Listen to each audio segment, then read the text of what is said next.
Good morning, सुप्रभात। हिंदी विषय के व्याकरण विभाग की ओर आज हम चर्चा करेंगे। अव्यय किसे कहते हैं, इसकी भी आज चर्चा करेंगे। थोड़ी सी पार्श्वभूमि में बताना चाहता हूं। पहला होता है ध्वनि।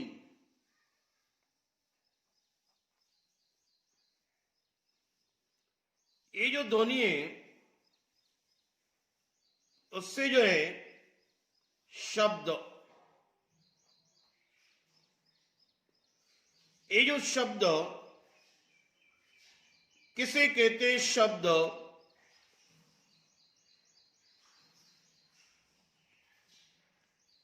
सार्थक अक्षरों को या सार्थक अक्षर समूह को शब्द कहते हैं। सार्थक अक्षर समूह को शब्द कहते हैं। ये शब्द की परिभाषा कभी एक ध्वनि से, कभी एक से अधिक ध्वनियों के योग से शब्द बनते हैं। अभी इन शब्द के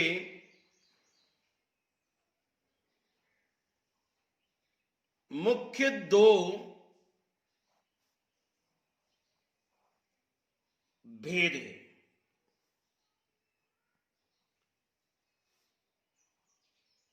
एक को हम कहते विकारी, एक को कहेंगे हम लोग अविकारी।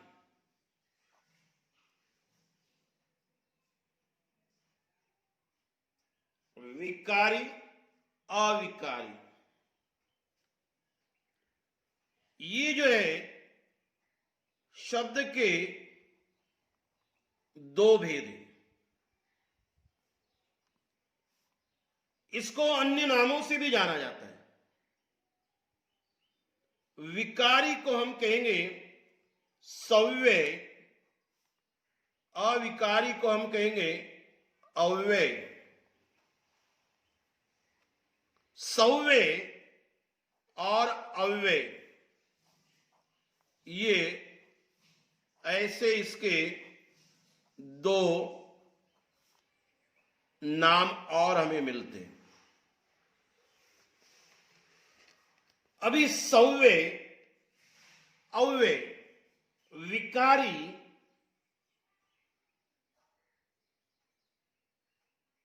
विकार मतलब बदल। जिन शब्दों में लिंग, वचन, पुरुष आदि के अनुसार परिवर्तन या बदल होता है उसे विकारी शब्द कहते, उसे सव्यय कहते। इसके प्रकार होते चार। कितने प्रकार होते हैं? चार। एक को हम कहेंगे संज्ञा,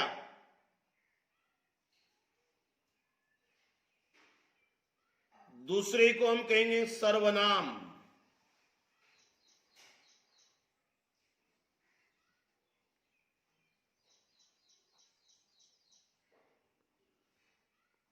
तीसरे को हम कहेंगे विशेषण,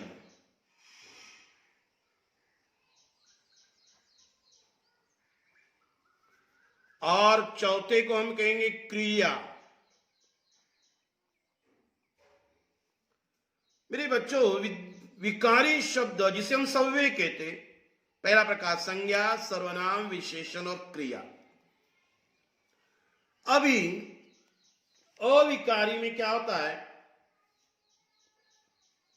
जिनमें बदल नहीं होता है। जिन शब्दों में लिंग, वचन, पुरुष आदि के अनुसार किसी भी प्रकार का बदल नहीं होता है, ऐसे न बदलने वाले शब्द को हम अव्यय कहते हैं। इनमें 4 प्रकार होता है। नंबर 1, क्रिया विशेषण, ये पहला प्रकार है। दूसरा प्रकार मिलेगा संबंध सूचक,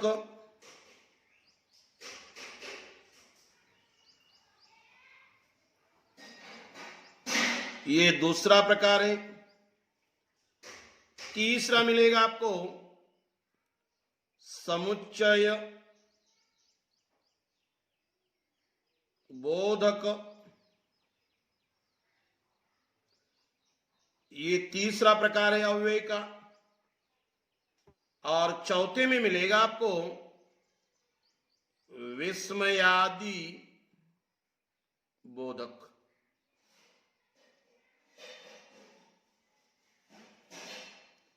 ये इस तरह से 4 प्रकार हमें मिल रहे हैं। अभी पहला हम देखेंगे, इसमें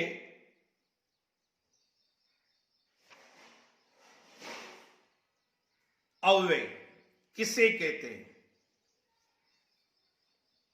अव्यय की परिभाषा और इन 4 प्रकार के उदाहरण जो है, ये हम विस्तार से देखते हैं। आइए, अभी शब्द का ये दूसरा भेद, उसकी आज चर्चा करेंगे। अविकारी,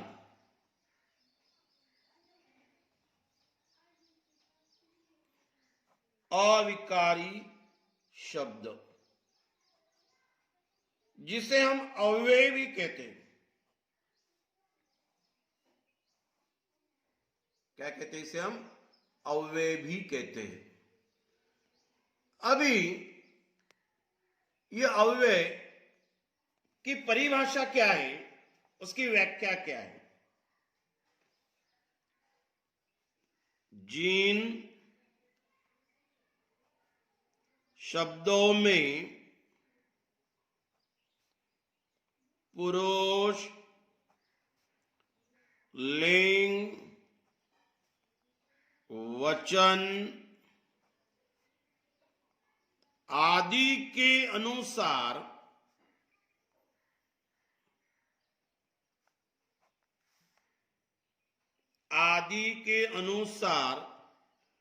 कोई विकार, इसे हम बदल भी कहेंगे, नहीं होता है, उसे अव्यय कहते हैं। इन शब्दों में पुरुष, लिंग, वचन आदि के अनुसार कोई बदल, कोई विकार नहीं होता है, उसे अविकारी या अव्यय कहते हैं। उस व्याख्या को हम उदाहरण के साथ देखते हैं। लड़का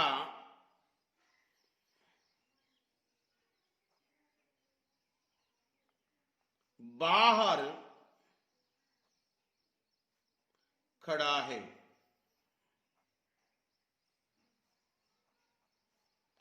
दूसरा उदाहरण हम देखेंगे, लड़की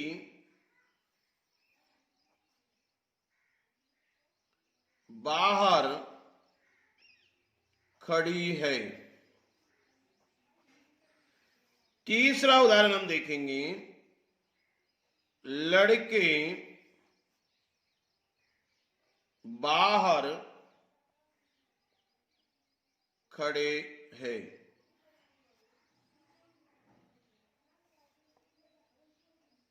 चौथा उदाहरण हम देखेंगे, हम बाहर खड़े हैं। बच्चों परिभाषा क्या है जी? शब्दों में पुरुष लिंग वचन आदि के अनुसार कोई भी विकार बदल नहीं होता है, ऐसे न बदलने वाले शब्द को अव्यय कहते हैं।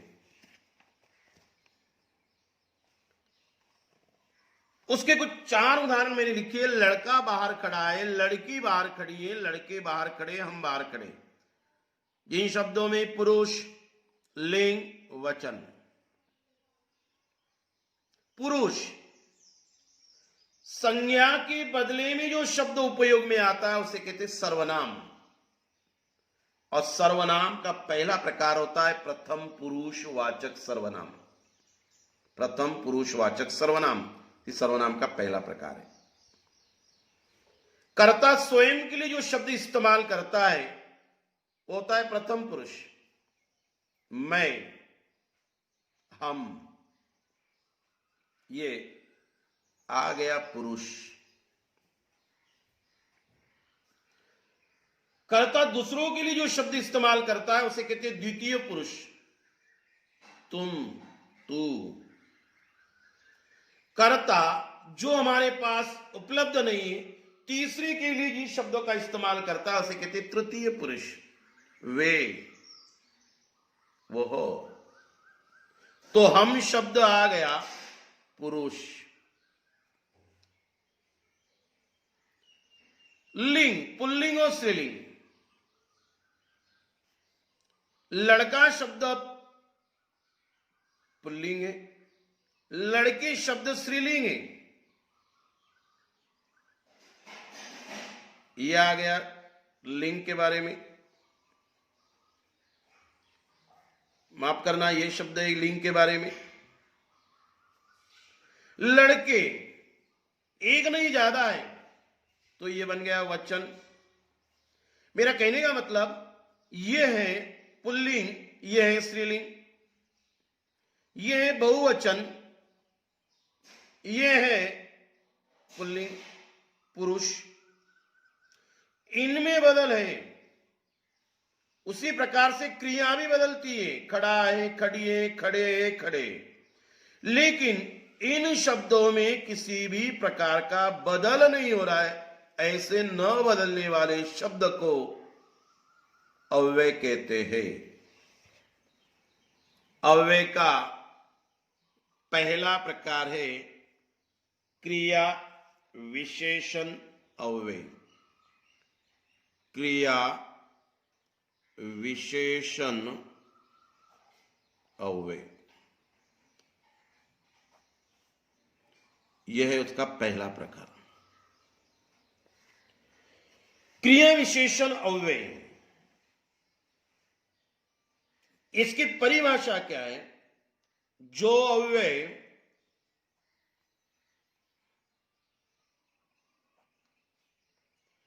क्रिया की विशेषता, जो अव्यय क्रिया की विशेषता बताता है उसे क्रिया विशेषण अव्यय कहते हैं। जो अव्यय क्रिया की विशेषता। अभी ये परिभाषा समझ आने के पहले हमें क्रिया और विशेषता देखना पड़ेगी। अभी क्रिया जिन शब्दों से काम का बोध होता है उसे हम क्रिया कहते हैं। जिन शब्दों से काम का बोध होता है उसे क्रिया कहते हैं। राम खाता है। राम कौन सी क्रिया कर रहा है? खाने की क्रिया कर रहा है, खाने का काम कर रहा है, मतलब ये शब्द बन गया आपका क्रिया। उसी प्रकार से विशेषण, संज्ञा या सर्वनाम के बारे में जो शब्द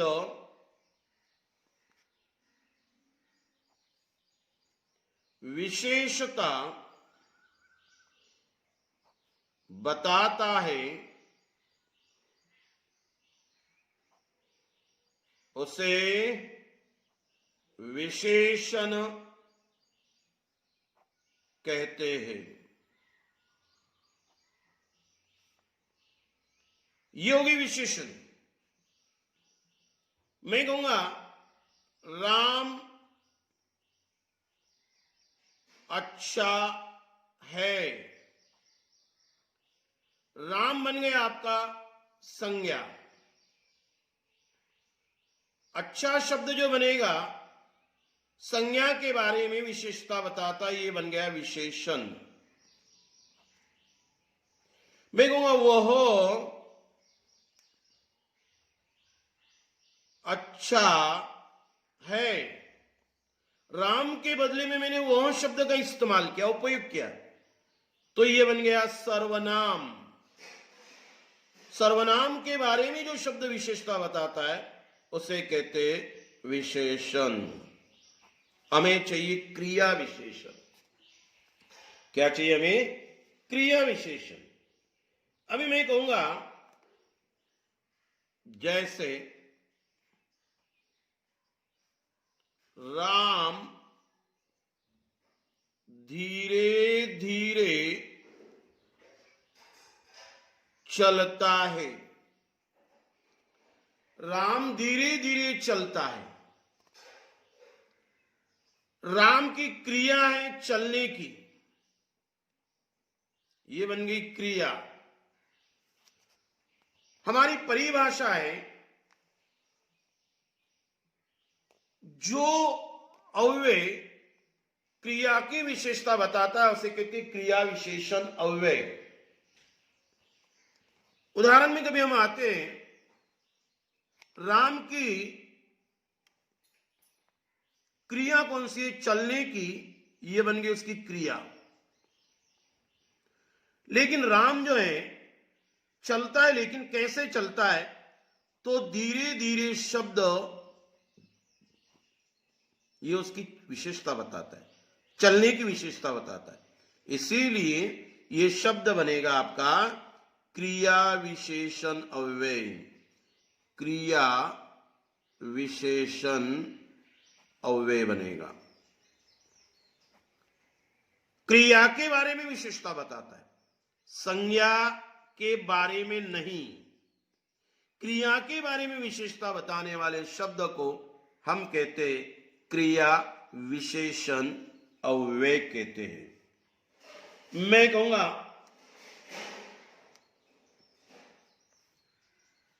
आज कल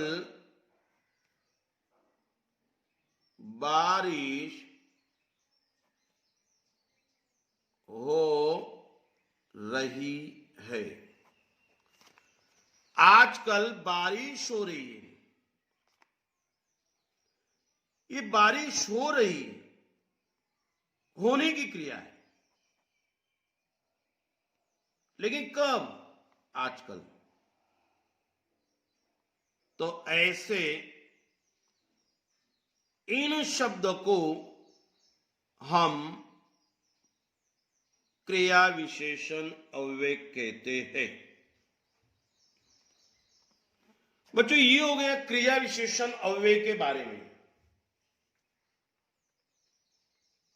अभी दूसरा प्रकार जो है वो रहेगा आपका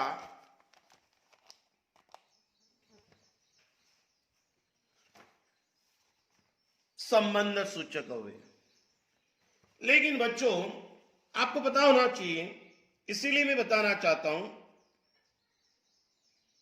क्रिया विशेषण में और 4 उप प्रकार है।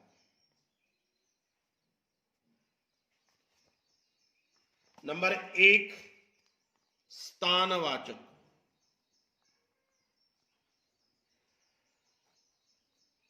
स्थानवाचक में क्या होता है? क्रिया के स्थान का बोध होता है।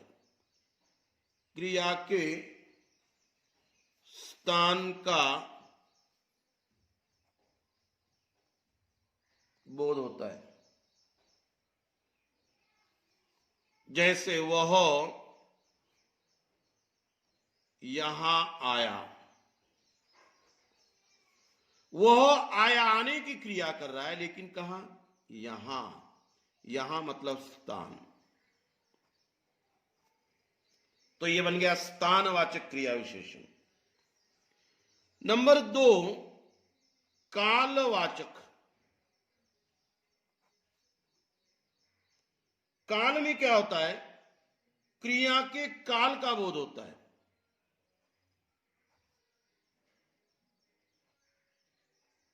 क्रिया के काल का बोध होता है। उदाहरण के तौर पर कभी हम देखते हैं, राम कल आएगा।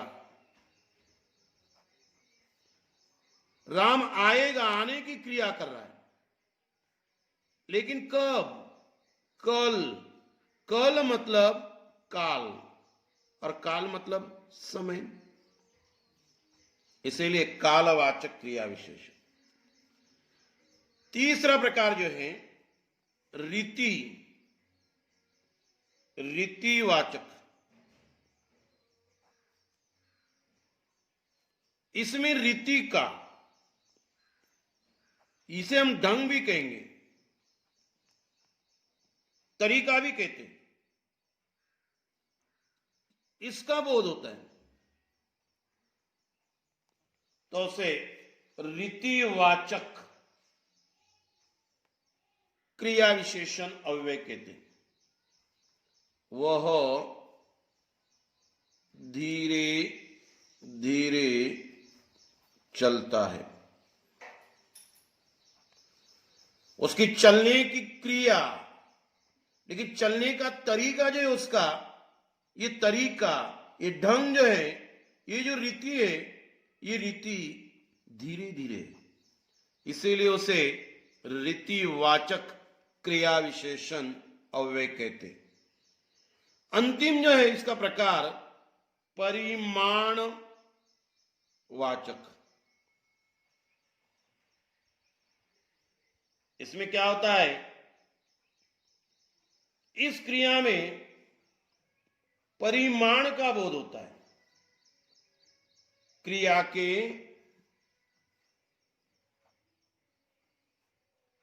परिमाण का बोध होता है।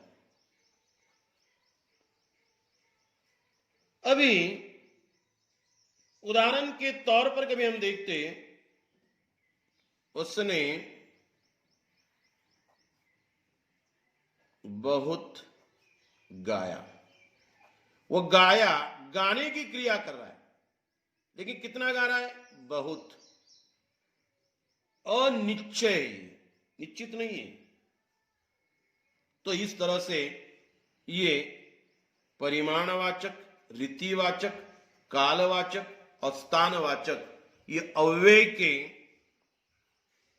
पहला प्रकार क्रिया विशेषण अव्यय, उसके 4 उपभेद है।